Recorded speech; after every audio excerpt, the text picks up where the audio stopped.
Hello everyone and welcome to this afternoon session. I'm just checking over on David's screen just to make sure that you can see what I see. Hopefully you can see the risk disclaimer. Yes? If you could, someone could just put a yes in the chat box, that would be fantastic, because there's all sorts of odd things have been happening with the GoToWebinar yet again, but brilliant. Thank you so much, Frank. Thank you so much, Melanie. Brilliant to have you with us. Let's just start with a disclaimer and get it out of the way. I know David is recording this, so we're good on that side. As you all know, you've seen it many times before, it's a risky business. Please don't use money that you cannot afford to lose. So, brilliant. Right, this series of webinars, we've been looking at essentially what we call the price cycle from the perspective of the C states, volume price analysis, and how the price cycle is self-similar. It's like fractals. In other words, you will see the same process, the same cycle, no matter what time frame you choose to trade, or maybe you're an investor. And with volume price analysis, as we always say, the one thing, one advantage, the biggest advantage it will give you is that it will help to validate what you are actually seeing on your chart. The only indicator that is out there that will validate the price action is volume, but you have to understand the price action and the VPA in the context of the price cycle. Now today we're going to do something slightly different. So before I pass, I'm just going to pass over to David and he'll say hi, and then we'll come back and I will explain what we are going to do. Now if this is your first visit, and because we've done this as a series, and each session we kind of cover a little bit of what went before, but we'd like to build on it. So if you've kind of missed it, you can catch up. Just go over to one of our YouTube channels, either my own, Anna Cooling, or Quantum Trading. That's the indicator one, and the recordings are there, and just watch. Don't have to watch all the webinar if you don't want to, but at least the beginning, because it explains the price cycle, what we mean by C states, and also there are some really brilliant examples of volume price analysis, in the Forex market, but there are also other charts there as well. But I'm just going to pass over to David, and then we're going to start, and I'll explain what we're going to do today. Thanks, darling, and a very warm welcome to you all, wherever you are in the world. It's early afternoon here, morning in America, and probably overnight elsewhere in the Far East. So if you're joining us, a warm welcome. If this is your first time, we will focus predominantly in this session on US markets, indices, stocks, commodities, rather than Forex, because the London session is very much Forex based, which is where we were this morning, which is why you've got the MT4, MT5 charts up there in front of you right now on a market that we were looking at then.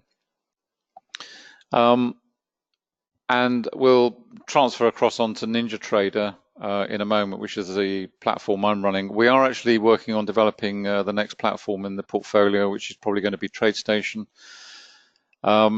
If you have any questions, please just drop them in the chat box. Happy to answer them there, or if they're longer questions, we are more than happy to answer them on air for you. And I have to say, the MT5 platform is a great multi-asset platform. So yes, of course, it embraces spot Forex, but it's also great if you want to get into an entry route into indices and commodities and stocks, because the cost of entry going the MT5 route is so much lower. If you're coming into these markets in cash markets or true futures markets, it is a lot of money to get involved with them. But if you're dipping a toe in the water, you want to learn how to trade indices, or you want to trade commodities, or you want to trade stocks, you can do it through the MT5 platform now, which is great. Just going to pass back to Aaron and then we'll get going.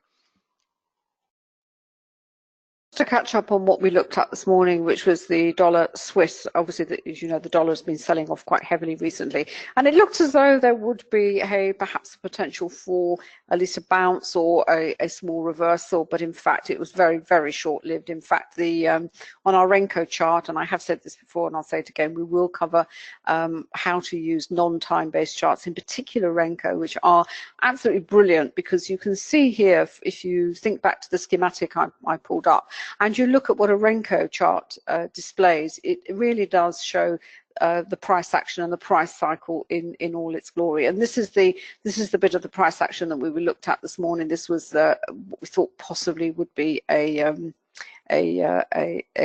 I'm looking at the wrong part. Back here, possibly a bounce higher, but it hasn't materialized. So, and it looks like the dollar is going to carry on lower for the time being. But like everything, when any market or instrument becomes overextended, be it on an overbought or an oversold basis, then it is going to reverse. But it's understanding the price cycle and seeing where those areas of accumulation and distribution are on the chart, and the probability that the price is going to go higher or lower.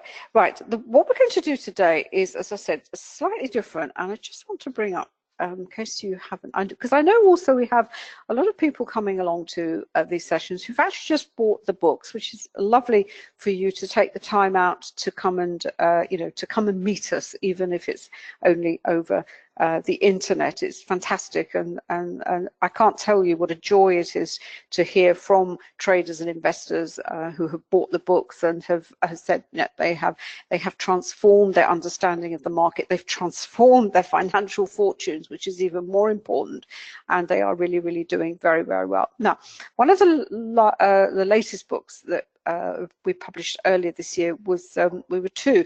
One of them is this one, which is wrong one. What am I talking about? There we are. This one, the stock trading, and this basically it's a follow-up book to the volume book, in as much that it actually has worked examples of volume price analysis from, it is purely stocks, and it is, I have to say, primarily the US market, but the principles are identical. If you've got price and you've got a volume histogram, that's it. You can start your analysis. And what we thought we'd do is we would actually pick up what we said at the time that the book was published. The book was published earlier in the year, but the actual examples stop November, December of last year, and I really have just I haven't looked at this book for months, but I picked it up and I just looked at it randomly, and I literally just let it drop open, and wherever the pages open, I just wanted to see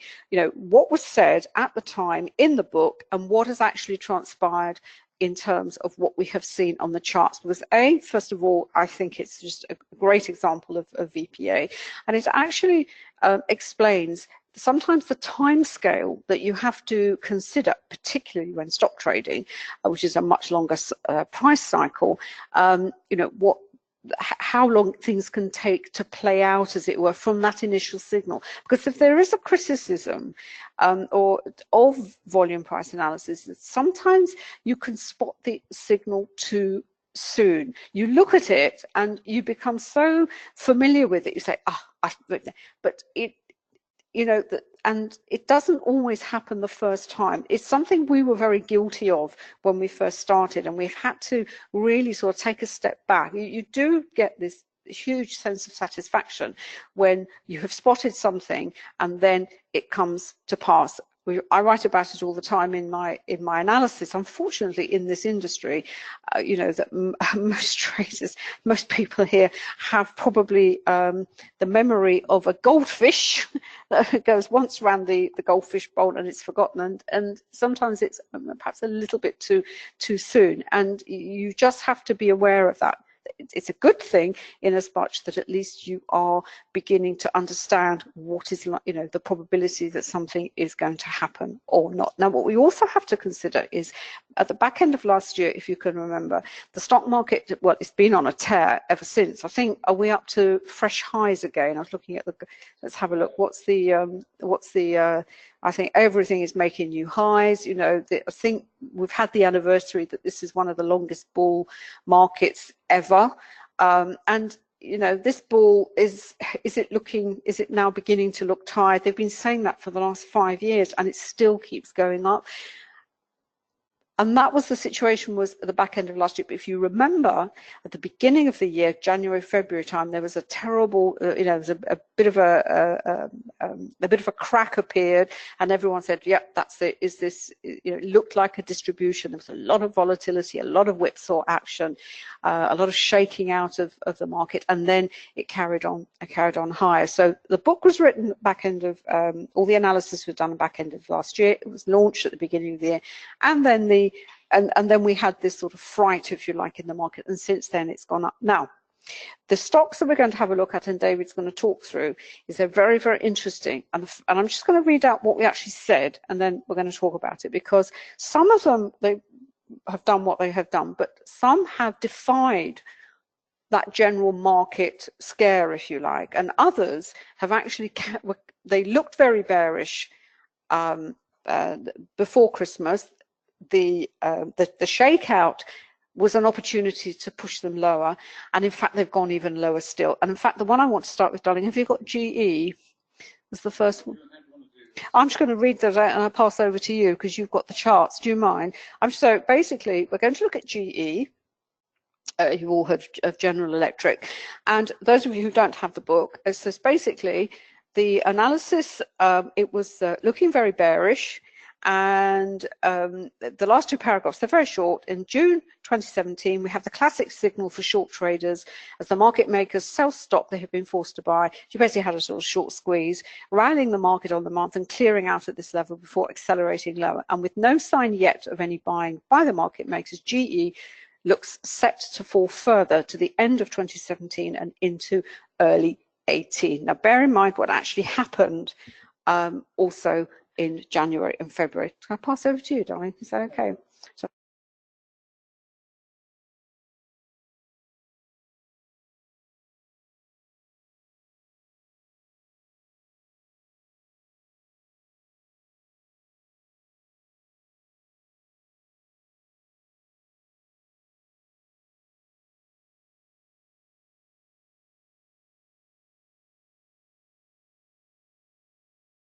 I keep logging on to go to webinar as Anna for some peculiar reason. Apologies. So when we're switching screens, I'm switching from Anna to Anna, which is a bit confusing. Apologies. Hence the slight pause there. Just going to move the chat box out of the way. Slide it down there. There we go. This is GE, General Electric, who I'm sure you know very well. Basically, what we're looking at here is right over on the left-hand side. This is the start of 2018, which is roughly bang in the middle of your screen. Prior to that, we start in May 2017. So this half is all 2017, and this half is all where we are at the moment in 2018.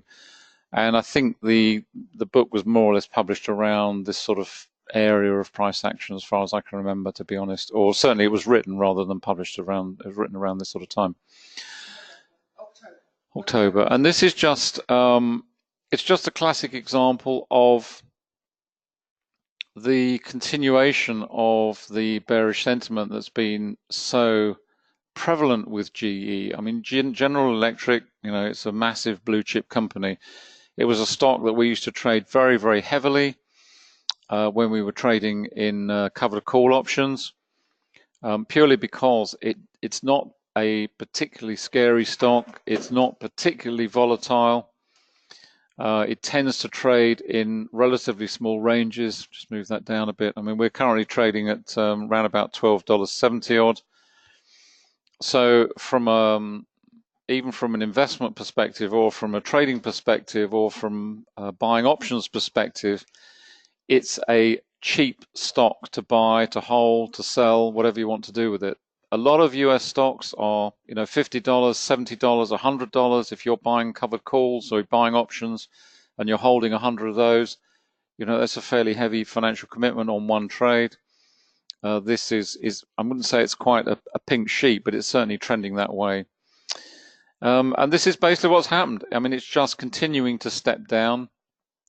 The big moves were back in the sort of back end of the year. Widespread down candle. We had this strong platform of what was then potential support, which was then breached. So that's become resistance.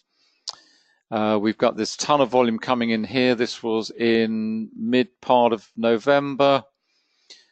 very bearish. Yes, we had the volatility triggered on it, so we're expecting congestion, which we got.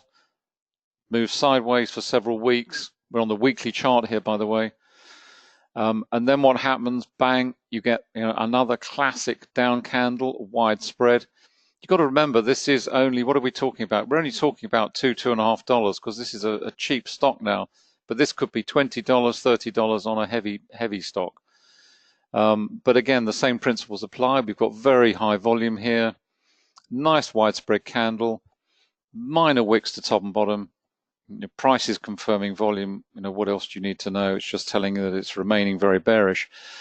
And we've slid lower, not terribly dramatically, but we continue to slide lower in a bull market. And the thing that's always easy to forget, whether you're a trader, whether you're an investor, whatever it is in stocks, is that it's not always the case. It's very easy to look at a bunch of the the three sister indices, the big ones, the Nasdaq, the Dow, and the S&P 500.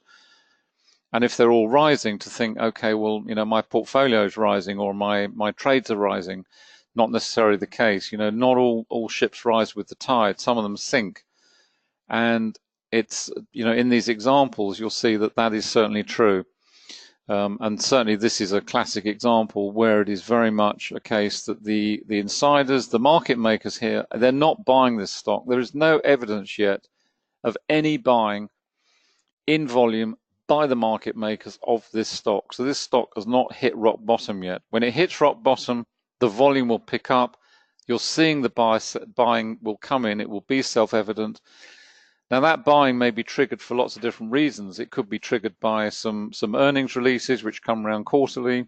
I think there was a move recently to try and move it to 6 monthly, which I could well understand because trading through the quarterly earnings season is a pain in the backside, particularly when you're trading. Oh, just picked something off the floor, sorry. Particularly when you're trading covered call options, your window of opportunity is quite restricted in that sense because you're always at the mercy of an earnings coming out in the process of an options expiry. But that aside, what you will see with a stock like this is that at some point you will see a huge pickup in volume. You'll see the classic accumulation phase develop, which could go on. I mean, we're on a weekly chart. This could go on for a long time. This could go on for months and months and months. But rest assured, at some point, that accumulation phase will develop. We will come out of this particular very long-term trend and begin to develop slowly into the bullish trend higher, but only once the market makers have accumulated. And for a big stock like this, where you've got a lot of floating supply, it's a problem to corner sufficient of the volume available and to buy the market before, even for the market makers, the insiders. It's a big operation, and that's why it takes time. So that's GE, as you can see, very traditional, very classical. I mean, the trend monitor here, bless its little heart, it's bright red throughout pretty much. We had a transitional phase in color here into a slightly darker red where we got this sort of hinting at a possible minor reversal, but back into the bearish phase again. Another minor reversal here, very low volume falling away, and even here, I mean, you just pick off single examples. For example, here, this weekly candle, the market tried to rally, wick to the upside. We've got resistance overhead, so we've got that as a capping any advance. We've got a lot of volume being driven into it and absolutely going nowhere. The next candle's very low volume. Another attempt to rally, very weak rally this time, and then back down into selling again, and on we go. And that's very much the pattern for GE. So what's the longer term outlook for GE? Well, how low can it go? Which is the next question, which is kind of an interesting one. And the answer is, well, it can go to zero potentially. And that's always the case. And never forget that, as dear old Jesse Livermore said, a stock is never too low to sell or too high to buy. So I don't think that, it's $12.77, it's GE, it's a blue chip stock. It's cheap. Nothing's cheap. It's what the market is prepared to pay. But more importantly, it's buying when the market makers are buying. And at the moment, they're not buying. So, it's not one that certainly I would consider at the moment. Certainly from a longer term investment perspective, at any rate. Just going to switch off for a moment. We'll go on to the next one. Okay, fantastic.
Your pardon, I hadn't turned myself off. Sorry, I said the GE is a great example. Had you invested in at 31, now your investment is less than half, and it's a great example of where the you have to look at the chart.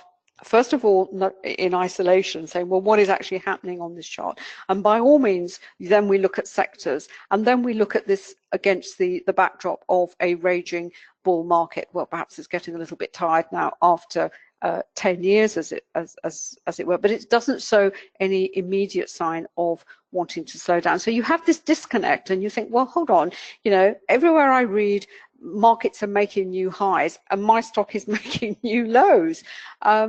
As I said, you'd have to look at the individual stock, then you look at the sector in what is in. And GE, if the economy is absolutely booming, one would have thought it should be doing very, very well. What are the other stocks in the same sector doing? Now, at some point, as David has said, there will be major accumulation. There's a lot of the free float is a big free floating supply in this stock. It's been around for Lord knows how many years. It's considered blue chip.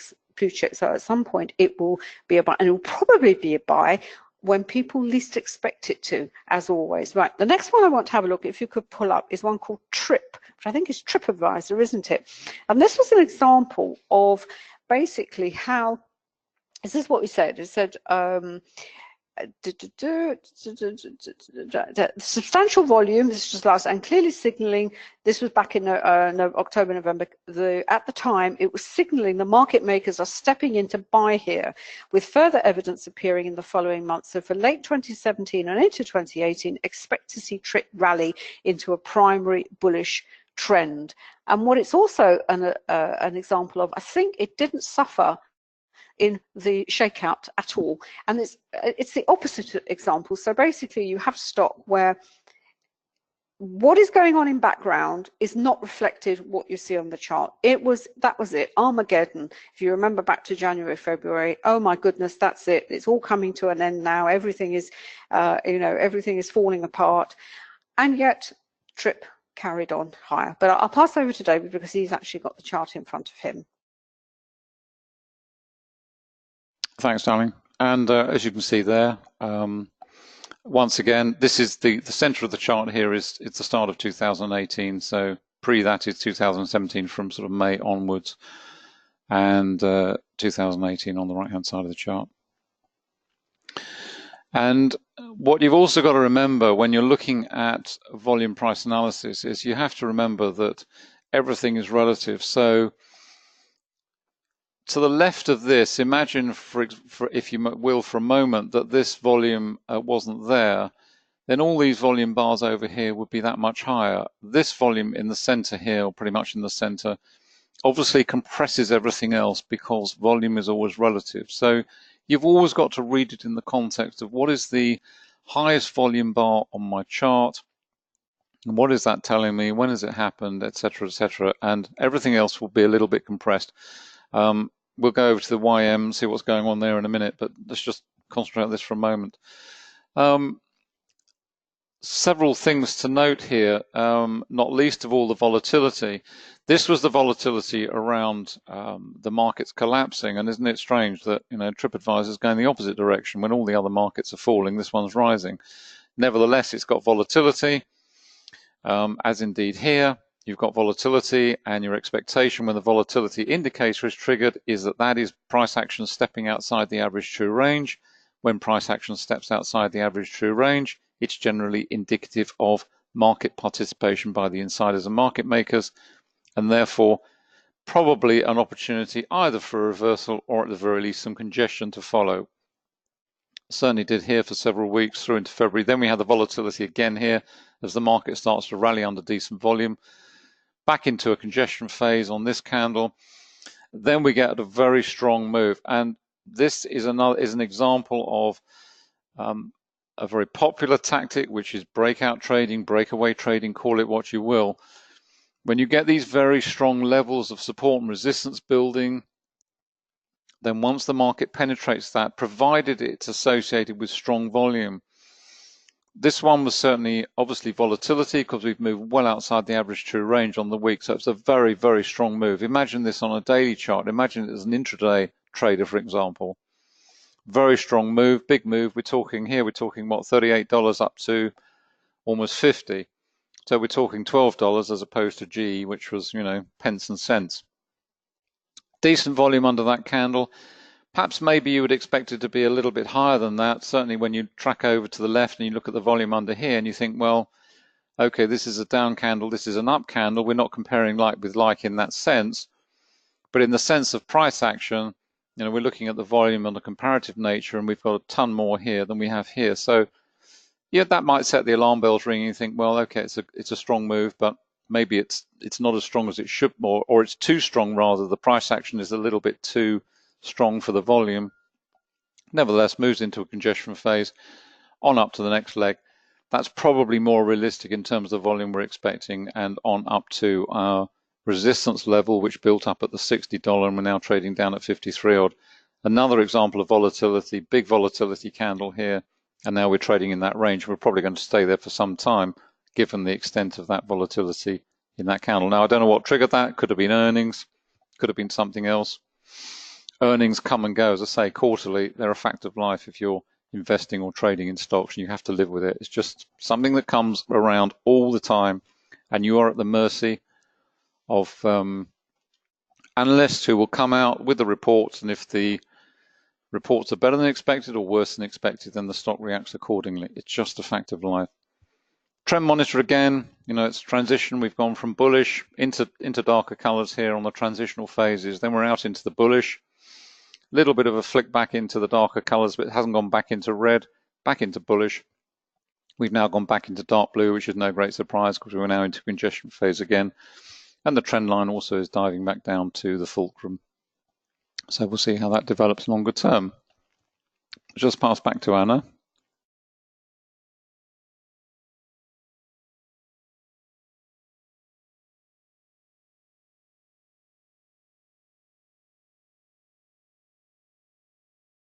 Just before we go on to the next one, I'm just going to pull up the YM for a moment, just see what's going on there. I've got this on the 5-minute, and this is just an example of how the volume surges at the open. This is 1430. We're now trading, where are we? 1445 odd, 1450. This volume here was substantial when compared to this volume over here prior to the open. Now it's been squashed by all this volume that's come in under these volatility candles as the market gets underway during the open. And typically, this is often what you see. You'll see the trap move going into the open, rally to the upside, and then into volatility in the opposite direction. And now we're starting to see probably an extensive area of congestion building, a lot of volatility. It invariably happens at the open of the market. You've got to wait for the 5, 10, 15, 20 minutes to go through, markets to settle, volumes to settle, see if some sort of pattern develops. If not, you just have to be patient as an intraday trader of indices. Let me just pass back to Anna.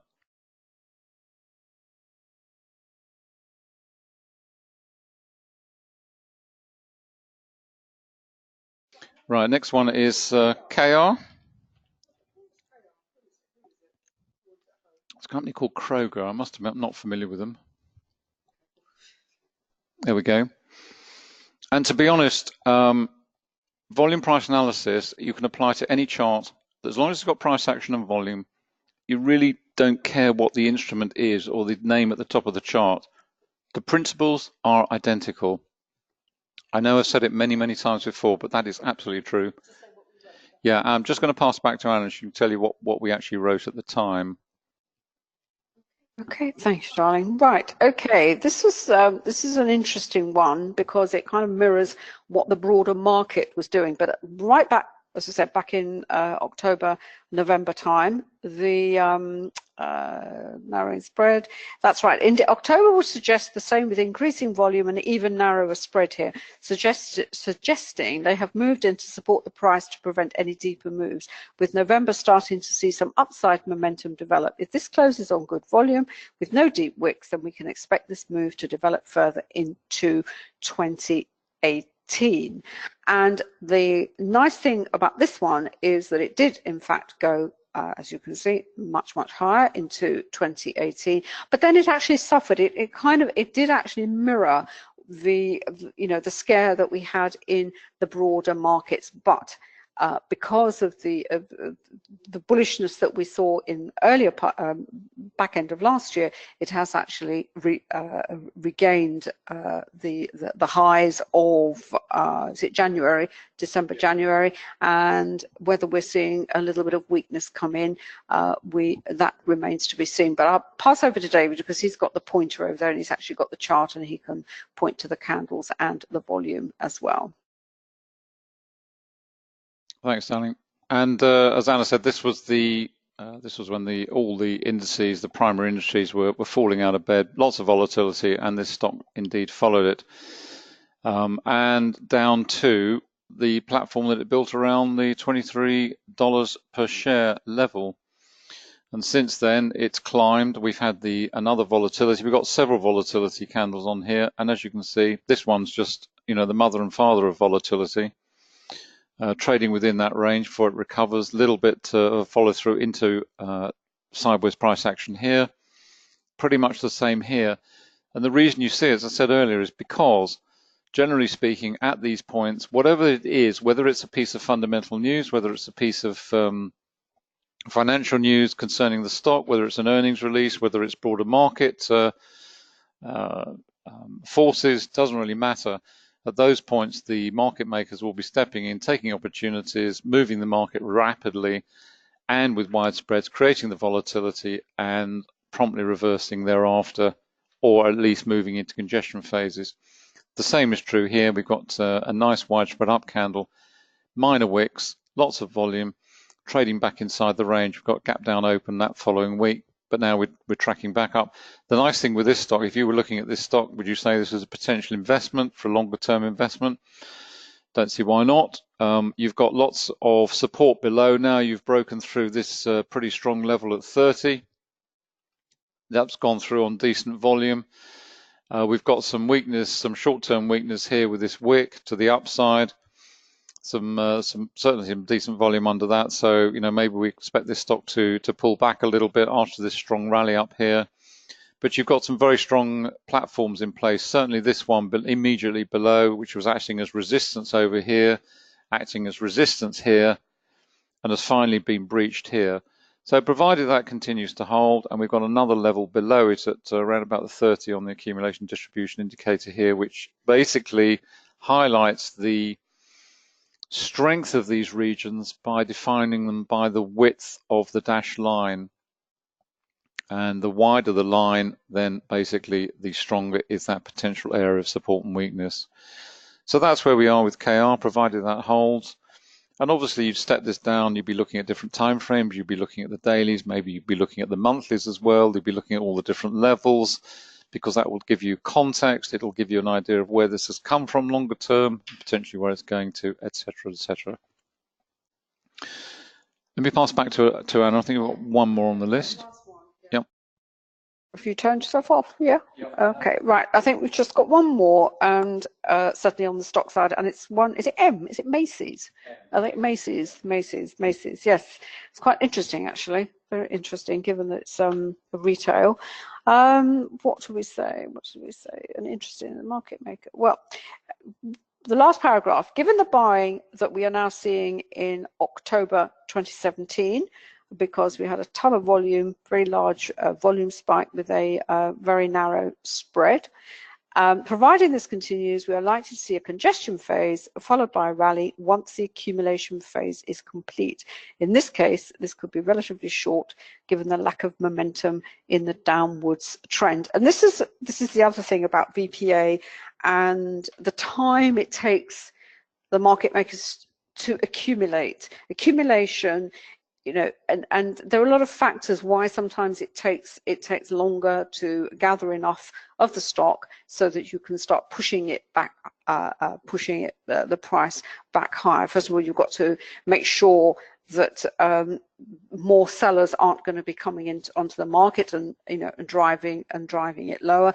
And a lot of it depends on how successful their campaign has been, hasn't it? And how much of a hurry they are to actually move into the next phase of the price cycle. The price cycle, as I said, we see this cycle going back to our schematic here that we had here. This is a typical price cycle. So over on the left here, we would have had the accumulation and oh, not looking. Oh, that's not very clever, is it? Shall I move over quickly and then we'll move, because that's quite nice. Make myself. Can you see it? Yeah. Does it come through? I just wanted to look at the price cycle as again. This here, which we see is the accumulation and buying climax. So if we shift that over to the left here, this is what happens before we start the trend higher. And these pullbacks and these corrections here, these are, if you like, reaccumulations. These are perhaps somebody who bought down here, seen the price go to this point and say, do you know what, I'm happy with my profit, I'll take it, and thank you very much, take my money off the table and I'll go off somewhere else. Or, as often happens after an accumulation and phase, because it's accompanied by a lot of volatility, if you're still holding, the first sign that you've got a half decent trend, the temptation is to say, do you know what, I don't think I can live through that and that volatility. I'll take my money and run, which is fine. We're all very different in how we approach our trading and investing. And this is another, this phase here, it's consolidation, and it goes up for the next leg higher and the next, and then you get the big volatility, the whipsawing, where you have a major distribution. Now, the time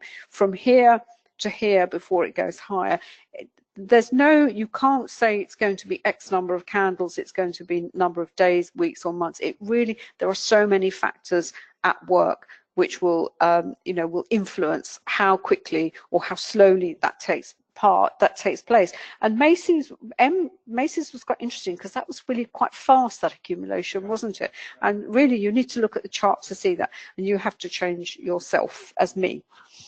You're cloning yourself again.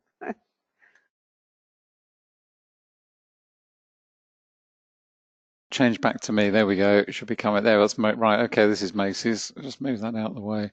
And as Anna said, Macy's is interesting, and it's interesting for lots of different perspectives. Not least because it didn't suffer, as Anna said, from the volatility. Although it's here, but it's not a huge move. I mean, we're talking about 28 down to, or not even 28 indeed, sort of $27.50 down to 24, 23.50, something like that. So relatively muted compared with what was going on in the market. The buying comes in around this area here, and we're on a weekly chart. So if you imagine this on a daily chart, what you would be seeing here, you've probably got a couple of down days in here with some very strong buying, good volume, and that's reflected on the weekly chart with the market closing up on the week and a ton of volume under it, and that would be giving a strong signal that the market was preparing to rally with the insiders, market makers moving in. You can see the trend monitor here is very neat, very tidy. It's transitioned through, completely from the bearish trend that was in place up till that point, and now we've been maintaining a bullish trend thereafter. In terms of the moves higher, what's nice about this is it's very stepped in the way particularly the up candles are forming. You've got these nice wide up candles, very small wicks, very good volume supporting. That's very encouraging. It's very positive. The market makers are participating. They're buying. They're supporting the move. They're taking this one higher. You've got the same sort of thing here. Through the congestion phase, typified very much by the pivot high, pivot low, another pivot low here. We always use the pivots to help define the congestion phases as they're building in real time.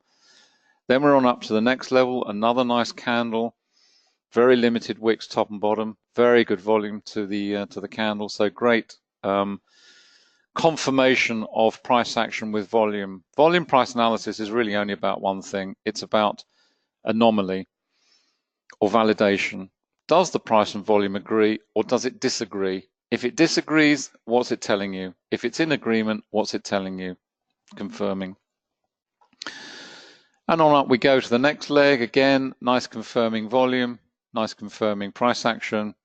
Now what's interesting about the last leg up, and this is where you start to look at price action against what's gone previously, but very much in terms of trying to benchmark what you're seeing against what's gone on before, provided you're looking at comparative sessions, which is always an issue in Forex when you're doing it on an intraday basis.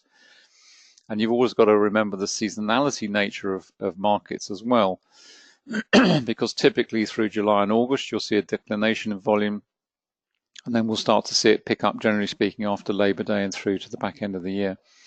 But what's interesting about this candle, if you were looking at this candle in real time, had the week closed there, what you would be considering is really the volume there. We are in June, so you'd have to have that as a caveat, but nevertheless, why is it that the volume on this particular candle, which price spread wise is very similar to what's gone on certainly here, where you've got not quite double the volume, but certainly 1.5 times it. And you could look over here and say, well, if this volume is required to drive the market that far, why has the market closed this far up, and yet it's done so on relatively low volume when compared with these other volume bars here? Not so much that one, but certainly these two. And I'm not saying the alarm bells will be ringing, but it would certainly be a cautionary tone to the price action, and it wouldn't be any great surprise the following week if you saw this sort of price action followed by this. You are expecting something, because that move, that substantial move, is not supported by the associated volume. It doesn't look right compared to what's gone on before. So when this congestion phase starts to build and you start to see a reversal off the highs of the previous week, it doesn't come as any great surprise. Also, when you're in this, as this congestion phase develops, the volume is starting to decline away. Now that's, as I say, you've got to add the override that we are in the midst of summer, and therefore you expect volumes to fall away. It's part and parcel. And once again, we've got this big volatility candle. So, what is like to happen here is further congestion now around this region between 36 and 42. And that will no doubt start to build volumes. I haven't put all the indicators on here. I haven't got the volume point of control, for example. The volume point of control will give you the volume profiles up and down the various price levels. I've taken it off deliberately so that we can just look at price levels and just very simple volume price analysis. But that would also give you further information about what's further up the chart in terms of congestion from a volume perspective, high volume nodes, low volume nodes, and also where the volume point of control itself sits at present for this particular stock. Just going to pass back to, let's just go and have a look and see what's going on the YM for the time being.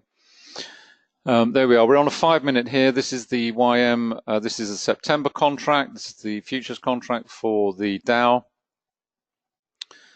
And we're trading, as you can see, within the range of these volatility candles, which are very typical. And as an intraday trader, if you're looking to trade an index, then you've just got to be patient and wait for a move to one direction or the other. and just wait and be patient for that move to be signaled. If it's not signaled, you just have to sit here and be patient. Just go quickly over. We'll spend more time on the non-time-based charts. This is on the Renko. This is still the YM September contract. I've got this on a 4-brick Renko. This is the new Renko that we developed for NinjaTrader, which actually delivers the optimal setting against the time-based chart. And I've got this set to 1 minute. If I just flick on that, down at the bottom here, it actually calculates, and we've now increased that because I set this before the market opened. And you can see down here, it says click to open. We've now got an 8-brick Renko as the optimal setting because we're now trading in the markets where we've got both Globex and the cash markets trading. And therefore the brick size, the optimal brick size is broader, given that we've got wider price action now that both markets are trading live. So that's on the Renko. And I've also got the tick charts over here. That's our tick speedometer. And I've got the tick chart here, again for the YM. That probably needs to be increased as well. That's running at 377 tick. Just increase that. But the actual price action will be pretty much the same. Whether it's a tick chart, time-based chart, Renko chart, whatever it may be, if the market's moving sideways, it'll be moving sideways on all those time frames. You know, it's not going anywhere right now. There we go. Okay. And that's back to our weekly chart for Macy's. I'm just going to pass back to Anna at that point.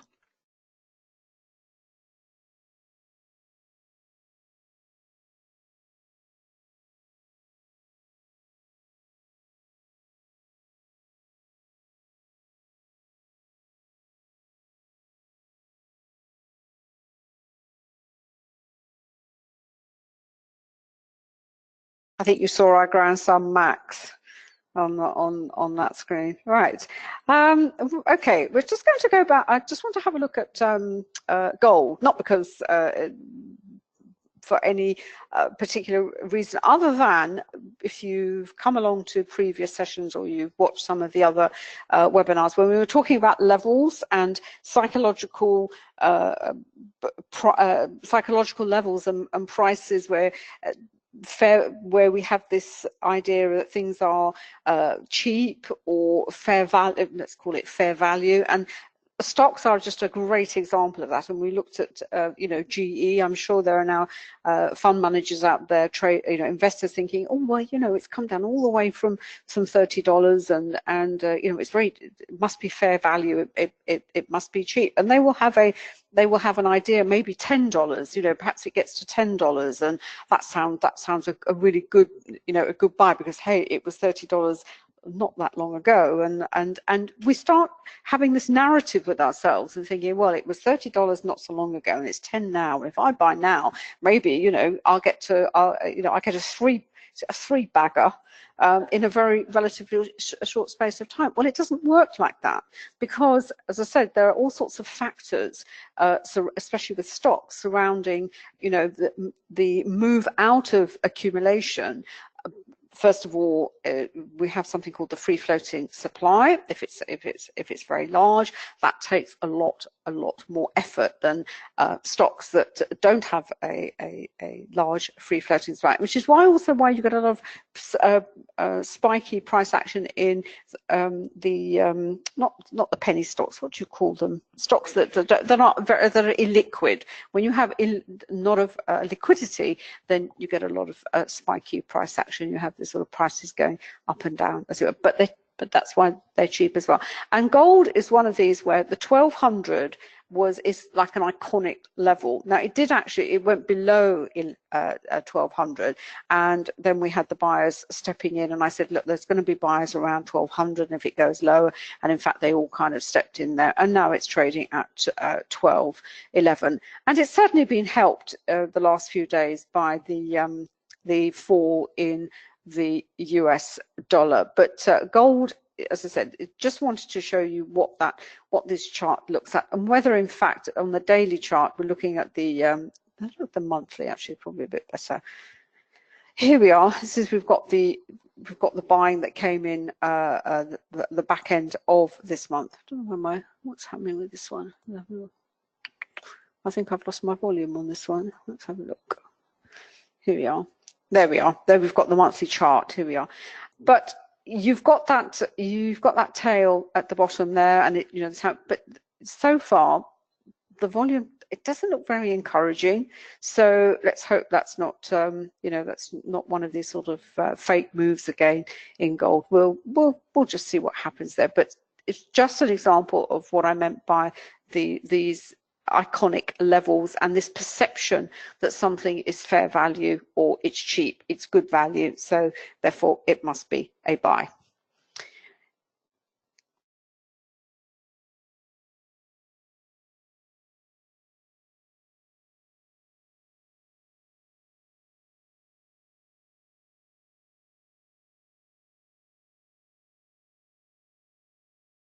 Absolutely, David. No question.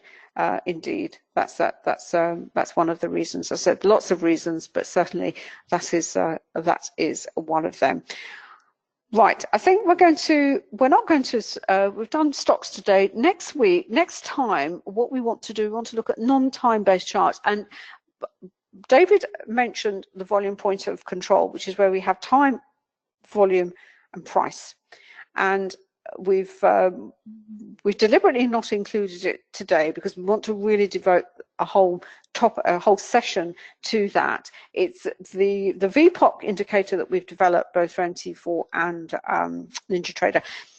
It has elements of market profiling. So I just want to cover a little bit about market profile, the volume strips that you see on the VPOC. The volume strips, I think old Steedlemeyer uses that expression, doesn't he? Yes, that's where the expression comes from. And that also brings in this element of time, how long a market is going to stay in a certain price range, and that could be an accumulation phase, it could be a distribution phase, or it could simply be a congestion phase, because there's no firm, there's no clear driver to move the price one way or another. So meantime, if you've not come along before, very quickly, the indicators that you see featured on the charts that we show, they are all from quantumtrading.com. They are indicators that we have developed, and they are available to buy either individually. We've got little bundles there, and if you don't see a bundle that you like, we will create a bundle, a discounted bundle for you. And there is a complete package, and we do, with the complete package, it's a lifetime license, all free upgrades, and there's a 7-day money back guarantee. But there is one unique to our package, and that is you get all new indicators added free to your package. I think we have users who started with us back 4 or 5 years ago, and we had about 8 indicators. We've now got twice as many, and each one of those indicators has been added to their package, but they've only ever paid us the same amount of money. The support is 24/7, 365 days of the year, and you can transfer from one platform to the other free of charge. The only difference is to go from MT4 and MT5, that's fine because it's the same price, $894. But if you do want to go over to NinjaTrader, it is slightly more expensive because there are different indicators, and there are more indicators in that package than for the meta quotes. This is where we are.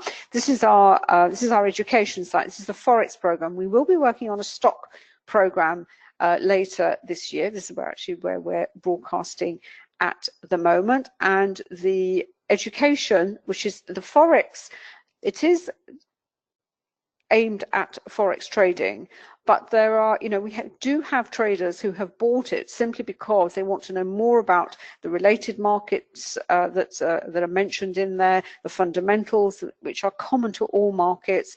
There's the psychology of trading, and there's also the mechanics of trading as well, which are, you can, the rules and to do with Forex are common to whatever you trade.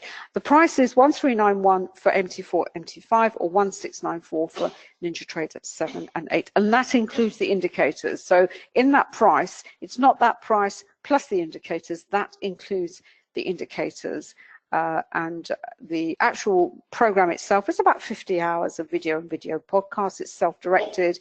There's PDF downloads, and we do add to them as well. And we have a group of traders that we've put into something called Trader Chatter, and traders go in there, ask questions and talk to each other and just, you know, discuss what they're thinking of trading, and did trades work out and did they not trade. And David and I go in, and that's where we do our support for our traders. So that's all I've got to say. I just want to thank you all for coming along today. It's been lovely to have you. I hope you've enjoyed it. I hope you've learned a little bit more on volume price analysis. It's as I said, it is an extraordinary. You've answered that. Oh, finished that.